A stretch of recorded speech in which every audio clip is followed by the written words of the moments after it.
કોર્પોરેશનની કચેરીએ દેખાવો, દબાણ દૂર કરવા માંગ કરાઈ। વિશ્વામિત્રી નદીના પૂરમાં લગભગ મોટા ભાગનું શહેર ડૂબી ગયું, જેનું મુખ્ય કારણ વિશ્વામિત્રી નદીમાં વહેણને અવરોધતી અઘોરા સિટી સેન્ટર દ્વારા 2015 ડિસેમ્બરથી પાયા ખોદી બાંધકામ શરૂ કરી બાંધવામાં આવેલી તોતિંગ દિવાલ છે। આ આક્ષેપ સાથે વિશ્વામિત્રી બચાવ સમિતિ દ્વારા કોર્પોરેશનની કચેરી ખાતે દેખાવો કર્યા હતા।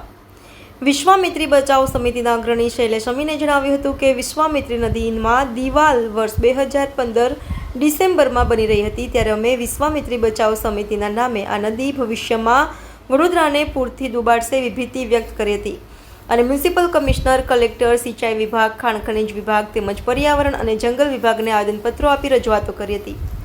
તેમણે જણાવ્યું હતું કે આ 2016માં ગુજરાત હાઈકોર્ટમાં એક PIL દાખલ કરી હતી અને નદીનો પ્રવાહ રોકતી તોતિંગ દિવાલ તોડવા માટે અને નદીને ખુલ્લી કરવા માટે વિશ્વામિત્રી બચાવ સમિતિના નેજા હેઠળ લડત આપી રહ્યા છીએ।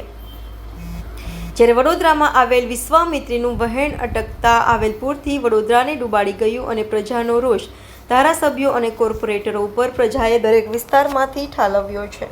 વિશ્વામિત્રી નદીમાં 2015 ડિસેમ્બરમાં મંગલ પાંડે રોડ પર આવેલું અઘોરા સિટી સેન્ટર વાળાએ નદીના પટને ઊભા ચીરાની જેમ કાપતી મોટો નદી પર બંધ બાંધ્યો હોય એવી દિવાલ બાંધવાનું શરૂ કરેલું।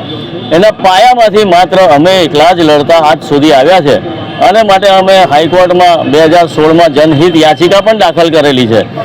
આ જનહિત યાચિકા ચાલવા પર છે અને અમે જે તે વખતે 2016માં કાગળ લખીને જણાવેલું કે આ નદી પરનું 80,000 ફૂટ જેવું દબાણ એક દિવસ વડોદરા શહેરને ડૂબાડશે, જે ખરેખર આજે વિશ્વામિત્રીના જે અઘોરા મોલવાળી દિવાલ છે એને આજે વડોદરા શહેરને ડૂબાડેલું છે। અમારી હાઈકોર્ટમાંથી જ નિર્ણય આવવાનો છે, પણ શહેરના નગરજનોને સીધા મેસેજ પહોંચે એટલે આજે સભાસદો જ્યારે મ્યુનિસિપલ કોર્પોરેશનના સભા હોવાથી આવવાના છે તો એમને પણ દેખાડીએ છીએ કે તમે આ સભામાં નિર્ણય લઈ આ દિવાલ દૂર કરી શકો છો।